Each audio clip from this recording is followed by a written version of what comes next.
नाशिक येथे महात्मा फुले सावित्रीबाई फुले यांच्या स्मारकाचे अनावरण। महात्मा ज्योतिराव फुले आणि सावित्रीबाई फुले सामाजिक समतेचे प्रतीक आहेत। त्यांनी शेतकरी, कामगार, महिला आणि कष्टकऱ्यांसाठी आपले सर्वस्व अर्पण केले। त्यांचे कार्य महाराष्ट्राबरोबरच जगासाठी वंदनीय आहे। अशा महापुरुषांची स्मारके प्रेरणादायी, ऊर्जा देणारी आणि जीवनाला दिशा देणारी असतात, असे प्रतिपादन मुख्यमंत्री एकनाथ शिंदे यांनी या ठिकाणी केले। मंत्री श्री भुजबळ यांच्या संकल्पनेतून नाशिक महानगरपालिकेतर्फे मुंबई नाका येथे साकारण्यात आलेल्या क्रांतीसूर्य महात्मा ज्योतिराव फुले व ज्ञानज्योती सावित्रीबाई फुले स्मारकाच्या लोकार्पण सोहळ्यात ते बोलत होते।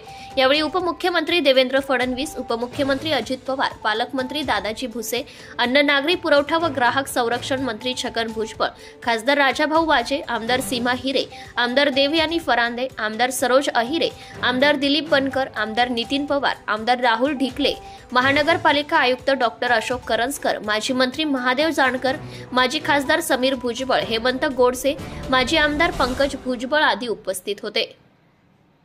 मुख्यमंत्री श्री शिंदे यावेळी म्हणाले की फुले दाम्पत्याचे काम उत्तुंग आहे।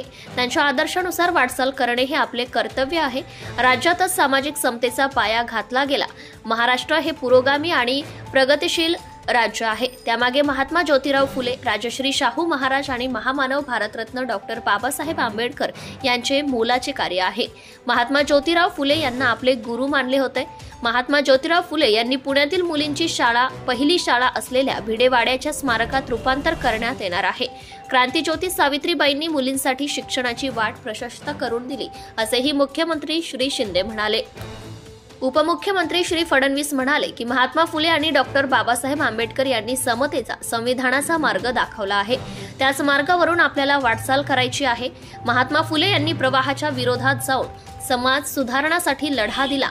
ते युग पुरुष होते। उपमुख्यमंत्री श्री अजित पवार म्हणाले, महात्मा ज्योतिराव फुले आणि सावित्रीबाई फुले यांनी सामाजिक समतेचा लढा देत स्त्री शिक्षणाचा पाया त्यांनी रचला। त्यांनी दिलेल्या सत्यशोधक विचारांवर देश उभा आहे। त्यांच्या विचारांचा वारसा आपल्याला पुढे घेऊन जायचा आहे। त्यांनी छत्रपती शिवाजी महाराज यांची समाधी शोधून काढली। मुलींची देशातील पहिली शाळा भिडेवाडा राष्ट्रीय स्मारक उभारण्याचा निर्णय शासनाने घेतला आहे। या ठिकाणी मुलींची शाळा सुरू करण्यात येणार आहे। महात्मा ज्योतिराव फुले यांच्या मूळ गावी आंतरराष्ट्रीय दर्जाची शाळा सुरू करण्यात येईल, असे सांगत त्यांनी नाशिकमध्ये उभारण्यात आलेले स्मारक उत्तम असून नाशिकच्या वैभवात भर घालणारे आहे, असे सांगितले। मंत्री श्री भुजबळ म्हणाले, महात्मा ज्योतिराव फुले सावित्रीबाई फुले यांनी आयुष्यात विविध संकटांचा सामना केला। त्यानंतरही त्यांनी आपले कार्य सुरू ठेवले। त्यांनी सर्व क्षेत्रात महान कार्य केले। त्यांनी विविध सामाजिक प्रश्न हाताळले। प्लेगच्या साथीत त्यांनी रुग्णांची सेवा केली। त्यांनी सर्व पंथांचा विचार केला आहे। महात्मा ज्योतिराव फुले आणि सावित्रीबाई फुले यांचे अर्धपुतळे हे देशातील सर्वात मोठे अर्धपुतळे आहेत। त्यांनी केलेले काम कायमच संस्मरणीय आहे। महिलांचे सबलीकरण हे सावित्रीबाई फुले यांचे स्वरूप साकारण्याचे काम राज्य शासन करीत आहे, असेही मंत्री श्री भुजबळ यांनी सांगितले।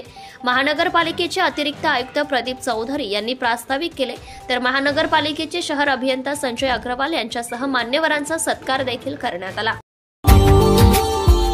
Subscribe now and press the bell icon. Never miss an update.